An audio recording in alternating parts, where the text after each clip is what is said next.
Welcome back to my channel, guys. So happy to see you again. And in this video we are going to watch Andrew Tate emergency meeting together. In this meeting he talks about the war, the US and the Iran war, and why this happened, what's the real reason behind it. And we're gonna learn so much things in this meeting, to be honest. But I have to discuss two more things with you. First, subscribe, please subscribe that button, because a lot of content are coming. I decided to upload 3 videos per day because I'm unemployed and I have nothing to do but upload videos for my lovely audience. I love you, my audience.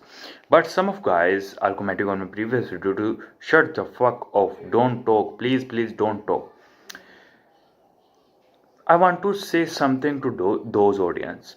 Please, brothers, listen to me. I speak because I just want to say one thing. Andrew Tate is banned on YouTube. If you know, you know. Hi, friends. Hi, everybody. It's me, Andrew Tate, the top G. Of course, I know nothing about anything. I'm just here to talk through my thinking process. I'm just here to talk through my observations with some of my best friends in the world, which is you guys. In fact, you might be my only friends. Even Tristan ain't here. Even he hates me. But you guys, you're real friends of mine. So I thought, why don't we have a powwow? Put one in the chat if you want to have a powwow about World War III. Why not? You know? Life is nothing but what we do in between birth and death. We're all waiting to die.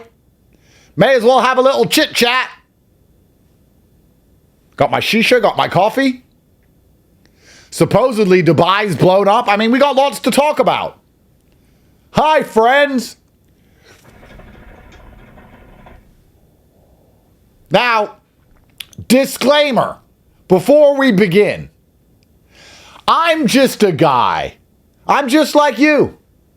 I'm just a guy who made a fuckload of money. I'm not some fucking CIA magic inside the Pentagon. I'm just a dude who's perspicacious. I pay attention to things, and I have identified patterns that allowed me to get rich. That's how I approach life. I look around and I say, if you go near the blacks, you get robbed. If you say this online, you go to jail. I just try and put the patterns together. That's all it is. And that has built a mental framework from which I operate. And as long as my framework is as tuned and as accurate as possible, I get to make the best decisions for the future. Because winning in life is just predicting the future, right? Investing is predicting the future. Having a good life in general is predicting and preparing for the future. So I'm going to explain to you what I'm thinking based on what I've seen. Doesn't mean I know anything. Doesn't even mean I'm right. I'm just going to talk through it with some of my best friends. And if you have any observations, please hit me with a super chat. I'm going to read out every single super chat. I want this to be a two-way convo. You know? We're going to talk about this little war thing. And then we're going to talk about something else, which is very concerning to me, which is nothing to do with the war. That's about halfway through the show. So first things first. We're going to start with this whole World War III palaver. It is very important to understand that we live in an empire of lies. We live in a scripted version of reality. The reality that you are being shown and told exists does not exist.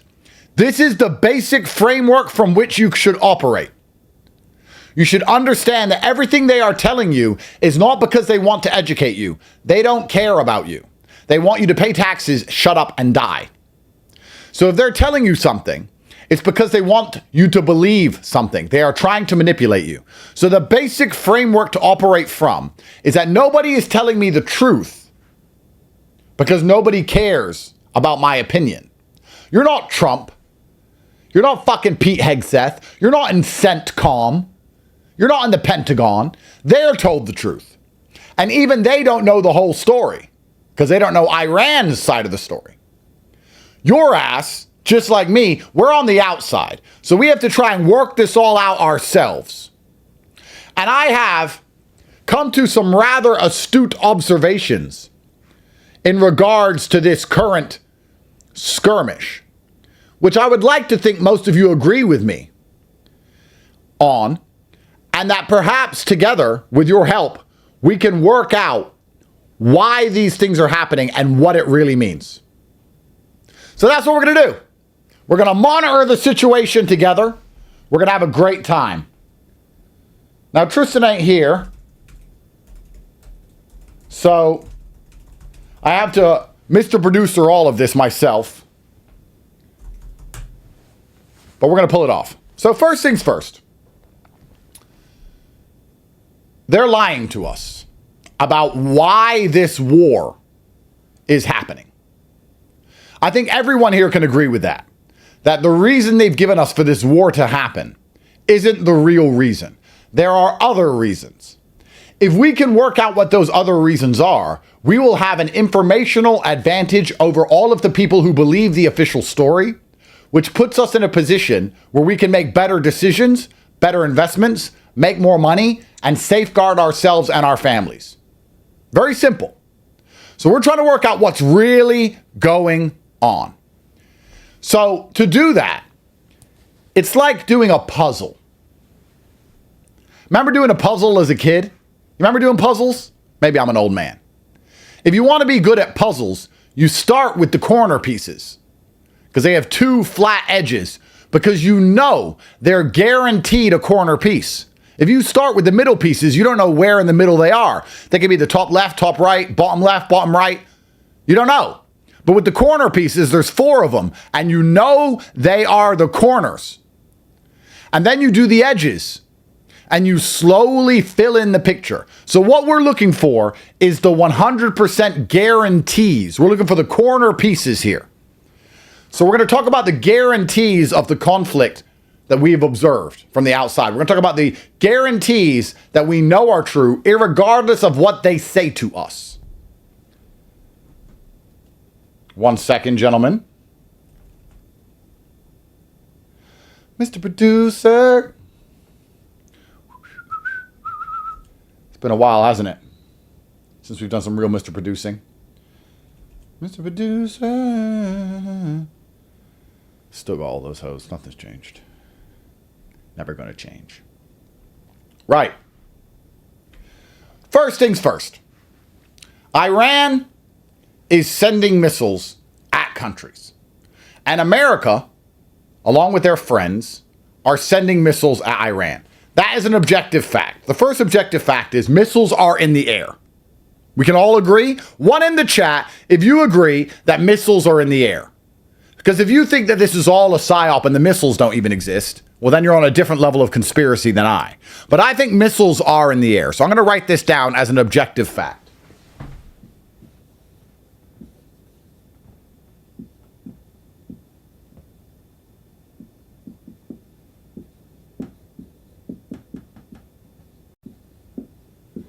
Munitions is better. Munitions. There's munitions that are flying around. Next.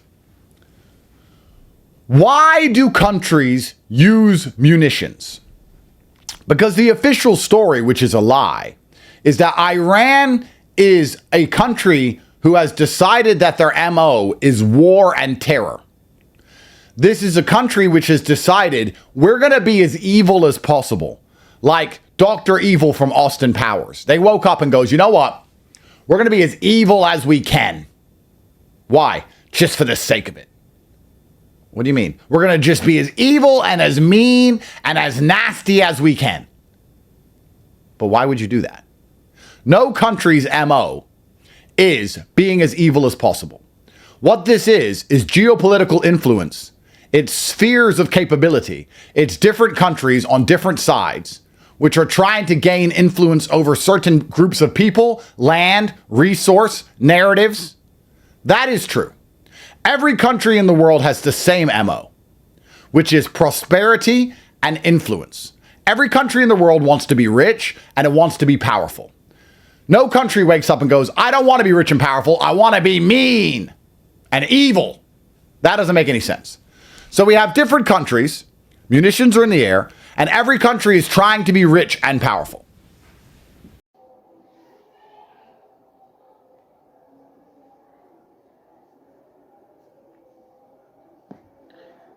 I'm waiting for you.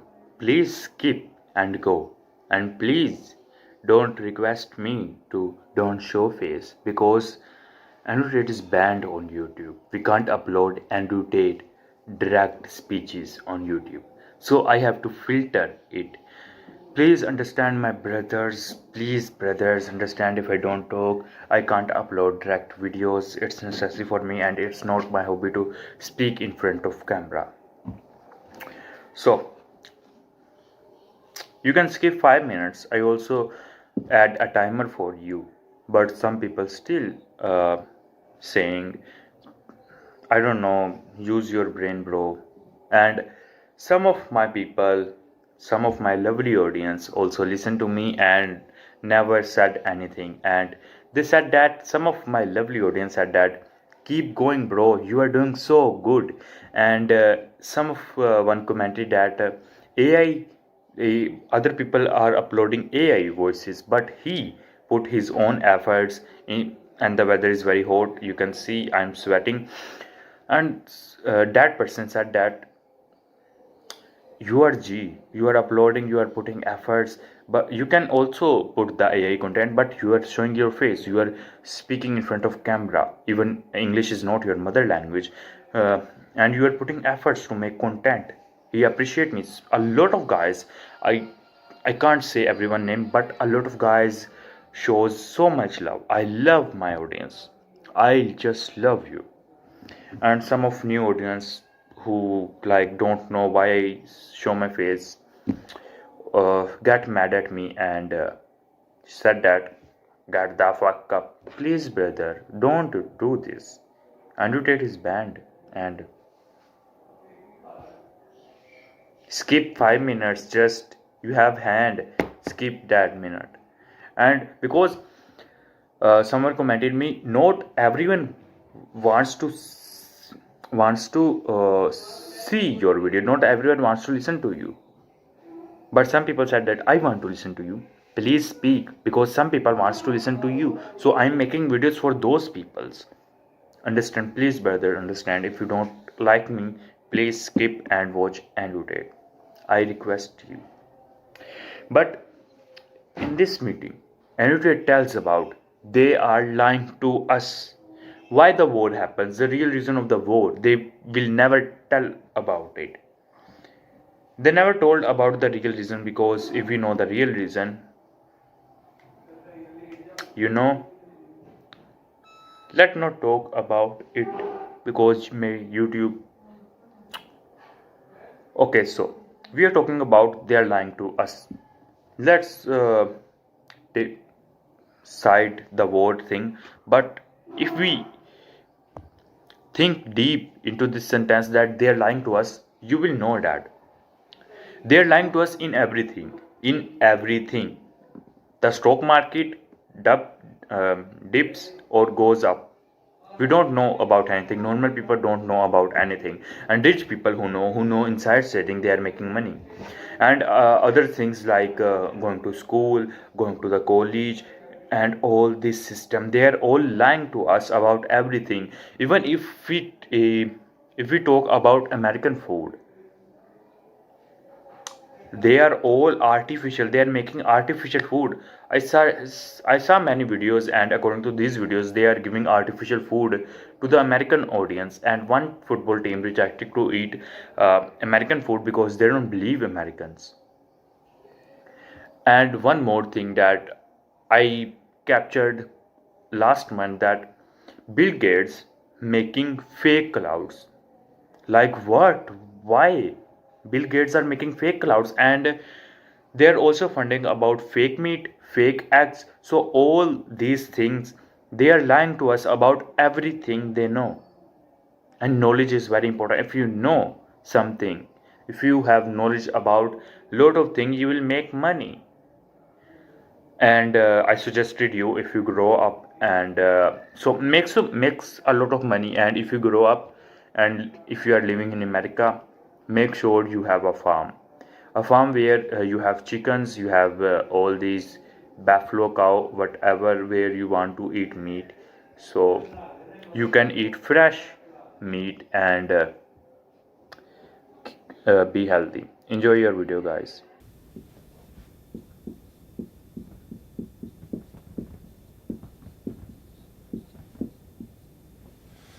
To be rich and powerful as a country, you have to be able to control your internal problems, your internal divisions, and deal with your external enemies. You can't be a rich and powerful country if you can only handle your internal problems or only handle your external problems. To be rich and powerful, you need to be able to do both. One in the chat if you're following me so far. We know there's munitions being used. We know every country wants to be rich and powerful. And we understand that every country, to be rich and powerful, needs to control its internal divisions and disagreements and its external enemies.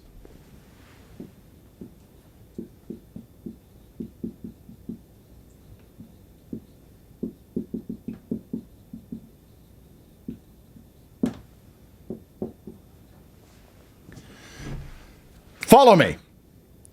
The best way you control things internally or externally is via bravado. It's via soft power. It's showing you have the capability to do something you don't really have to do. There's no such thing as fighting all of your enemies all the time, but there is such a thing of kicking your enemy's ass so that other enemies don't want to fight you. Bullies don't have to fight very often because everyone knows that they can bully. It's bluffing. This is how you control your internal problems and your external problems. Bluffing, otherwise known as narrative. You need people to believe you're capable of something. And if they believe you, quite often you don't have to do it. I hope you understand what I'm saying here. All internal and external is controlled via the narrative. And the narrative is, we've got this. And if not, if you disagree with us, you'll pay the price for it. It is narrative control. The bombs are only to enforce a narrative. The fighting is only to show they can fight. It is narrative control that countries are most interested in because it allows them to control their internal, their external.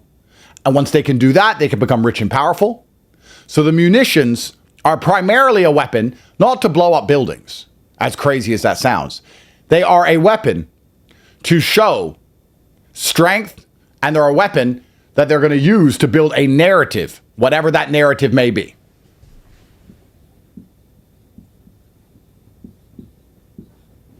These are things we know as an objective fact. We know these to be true. We're not in the CENTCOM room. We don't know Trump's true motivations. We can guess. We can put the other pieces to the puzzle together. We don't know Iran's true motivations.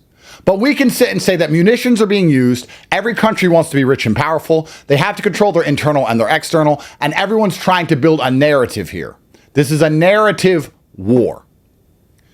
Something else really interesting that's happening is that a relatively neutral country is getting most of the flack. Why is the UAE, which hasn't even been involved before from a military perspective, which has never been bombed before, why is the UAE being heavily attacked? Well, the UAE garners international attention. So you have to understand that for the narrative, whatever the narrative is that Iran is trying to paint, they want people to pay attention so much that they're attacking a relatively neutral previous ally, the UAE, because they know by bombing Dubai, everyone's going to talk and listen and think about what's happening. If they weren't bombing Dubai right now, the timeline wouldn't be full. The timeline's only full of Dubai. Nobody cares about Tel Aviv, and nobody cares about Tehran. It's all Dubai, which shows that something theatrical is going on. There are theatrics that are happening, that are taking place. The theatrics are to try and show that this is a large Middle Eastern war. And that's why they're symbolically attacking Dubai. And the reason I say symbolically is because if anyone's seen the videos of 2003, the initial bombing of Baghdad, you know what real bombing and real war looks like. Anyone who's seen the videos from the Syrian civil war, you know what a real war looks like. These are little plumes of smoke far in the distance. Yes, some drones get shot down. Yes, some interceptors fall. Yes, there's some shrapnel. Yes, there's the odd fire. But no one can argue that Dubai is being seriously and heavily hammered by cruise missiles. Nobody can say that. So they are trying to symbolically, via theatrics, engage the Western consciousness by attacking a city that everyone is interested in watching this play take place. That's why they're attacking Dubai so heavily, because this is a theatrical move to build a narrative. What is the narrative that the Iranians are trying to build?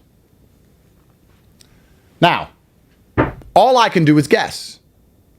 But I would guess that what they want to do is demonstrate to their internal divisions. Because let's remember that Iran had huge protests not so long ago. They want to show to all their internal pressures, their internal divides, that they're actually at war with the entire Gulf and the entire world. Whoever is currently in charge of Iran is trying to unify all of the internal parties against the external by saying, no, we're not just bombing Israel like before. No, we're fighting the whole world. We don't have time for infighting or civil wars. We need to unite because we have a big external enemy. How do you unite factions? The enemy of my enemy is my friend. The easiest way to keep a culture or a country, especially one that is heavily divided like Iran, along cultural and ethnic lines, along huge geographical divisions, along language lines. How do you get them all united? You unite them by saying, we don't have time to fight each other. Our external enemy is larger. That's why Kim Jong-un has so much power in North Korea, because he constantly talks about the external threat. We can't fight each other because we have to fight America. We must stay united. Now that the leader of Iran is dead, why is there not a civil war? Because everybody inside of Iran wants to be the new top dog. You have all these different divisions. They all want to be in charge. How do you prevent a civil war? Well, you unify. Whoever's in charge right now says, no, we don't have time for any other leadership competitions. We don't have time for a civil war. We're going to lose. We're fighting the entire world. We're fighting every Gulf nation. And by doing these theatrics, by building this narrative, as long as they survive, as long as they're not 100% decimated, internally, on internal Iranian state television, they don't get to say we went to war with Israel. They get to say this was a world war. We went to war with the world. And the new leader gets to lead from a position of strength. And his position of strength is, when the leader died and I took place, I fought the entire world.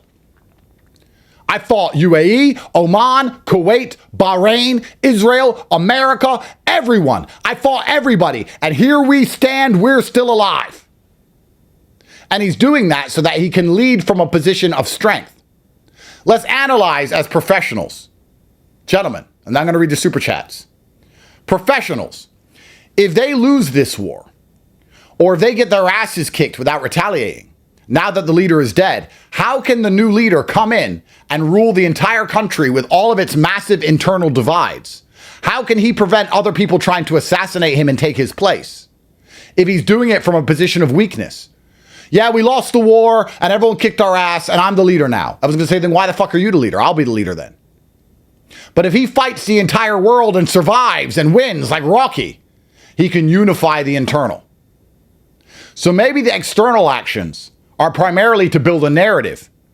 And it's a narrative that is needed for the new leadership to keep control over the internal. And by keeping control over the internal, they can focus on becoming rich and powerful. Nobody is waking up in any country, America, UAE, Oman, anywhere, saying, my modus operandi is to be as evil as possible and to be a terrorist. That's what we're told they're doing, but that's not what they're doing. So there's another story that's going on here. This is the base level of how we're going to approach our understanding of this conflict. Let me read the super chats. Any questions, hit me up now. the video stopped by an accident, but we are talking about that. They don't give a shit about you, and you have to become important in the society, because if you don't become important, nobody cares about you, nobody gives a shit about you, nobody care about what you said. And that thing really hits me hard, because I have this wall with no paint behind me. So that's why nobody is listening to me. But if I have a Lambo, if I have a BMW, if I have a Mercedes behind my back, everyone starts listening to me. If I don't upload, if I review, if I talk about annotated small reels, everyone will start giving a shit about me. Everyone starts saying that make more video, make more video, make more video, speak more, we love your speeches. But now I have a wall behind my back, and everyone is like, please shut up, please shut up. So we have to understand this thing. If we want to become important, we have to get rich as soon as possible, and we have to get in shape too, because looks is the first impression. And if you're fat, or maybe you don't know how to dress, maybe the people you are talking to, maybe the uh, girls you are talking to, maybe the girls you approached don't give a shit about you, because you are fat and don't know how to dress. This is very less chance, but maybe that's the chance that occurs. And let's talk about our last point. Everyone wants money and power. That's the truth of this world. You get up early in the morning. You go to school, then you go to college, then you to go to university, and after all that you go to the job. Same routine. You wake up 6 a.m. in the morning, and you do 9 to 5, all because you want money. So the human wakes up in order to make money. I'm making videos in order to make money. So this is the truth. Everyone wants money and power and girls. This is all what a full-grown man, want. This is the video, guys, and I believe in you. You will become successful, and soon we are going to build businesses from scratch to at the top, and we are going to get rich together. We are going to build businesses together, and we are going to get rich as soon as possible. I believe in you, and you will get successful. Maybe you're not your parents, maybe not your friends, but I believe in you. Jerome Tapp here, the real world trading student. Thank you for your perspicacity. It's allowed me to wake up, and your sacrifice is very appreciated. It's good to hear that, sir, because we went to jail and we've suffered for 4 long years. I noticed China, Russia aren't involved yet. Thoughts? Very, very key. China, Russia. I'm going to write that down and get back to it. C and R. Next.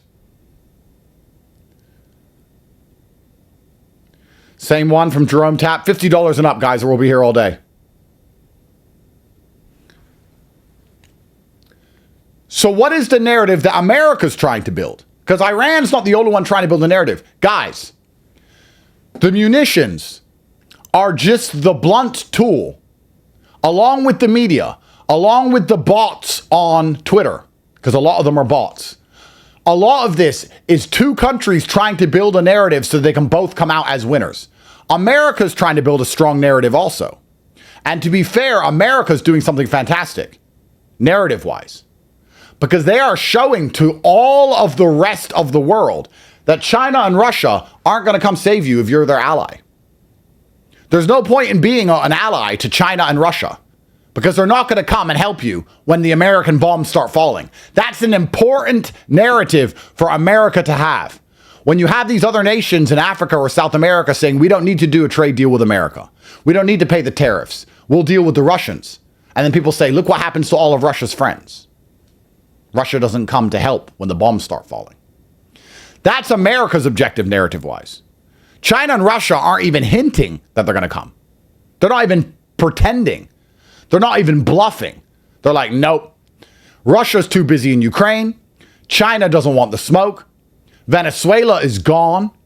The axis of resistance has had its back broken. You know, there was a time only 2 years ago where people would say Hezbollah is capable of fighting the U.S. military in a ground war. And they were marching in line. All these soldiers were marching. And they put up these hyped videos of soldiers doing backflips and kicking wooden boards and breaking ice and showing how tough they were. All that's gone because Hezbollah got blown up by a bunch of pagers. Now we have terrorist groups crying about international law, saying America cheated, pagers shouldn't explode. That shows when you stop making I'm a tough guy videos and start crying about international law, you know you got your ass whooped. So America is painting a very important narrative here. Is that we can break the back of the resistance one by one and none of the friends will come and help them. That's an important narrative for America. Maybe that, in and of itself, is the only reason for this to happen in the first place. Maybe America showing Russia and China, you don't have any friends left, and we're going to take all your friends out one by one, is the only reason this even took place. Of course there's oil. Of course there's Israel. Of course there's control over the Middle East and the Strait, shipping, of course. But at the end of this, stories need to be written. And everybody here is trying to write a story. And I have a theory. And this theory might get me in trouble. I might be proven wrong. But I put up a video from Kazakhstan yesterday in my chinchilla coat. Let's get that video. Get it ready. We'll play it. That was explaining that this war is primarily theatrical. That nobody's trying to destroy the other. That what they're trying to do is paint narratives. Let's imagine. Humor me for a second. Let's imagine this scenario. Let's imagine that Iran is a heavily divided country. Let's imagine that many people inside of Iran are unhappy with the leadership, hence the protests. Let's imagine that the old leader of Iran was 86. Let's imagine that most people in the younger echelons of Iranian government understand that they can't continue to be seen as this axis of evil forever and that they're going to eventually get decimated. That the hardliners, the older people, they want them gone, they want them dead, so they can rebirth as a new Iran, a new, more moderate, more stable, a global player. Even if that's not good for Iran, that's good for the new leadership to be America's friend, because now you get to be rich. We all see what happens in Syria. If you get to join and become America's friend, you're not a terrorist anymore. Who wants to be a terrorist? You might die. So let's imagine there's members of the state inside of Iran who decided that they want to now play ball with the West and they're tired of this bullshit. Wouldn't it make sense then for them to not be in the buildings that get blown up, for the old leadership to get destroyed, for them to come into power, when they come into power, to send a few theatrical, symbolic bombs around the Middle East, for them to use their internal media to tell everyone in Iran that they're the new ruler and they're fighting a world war to prevent a civil war.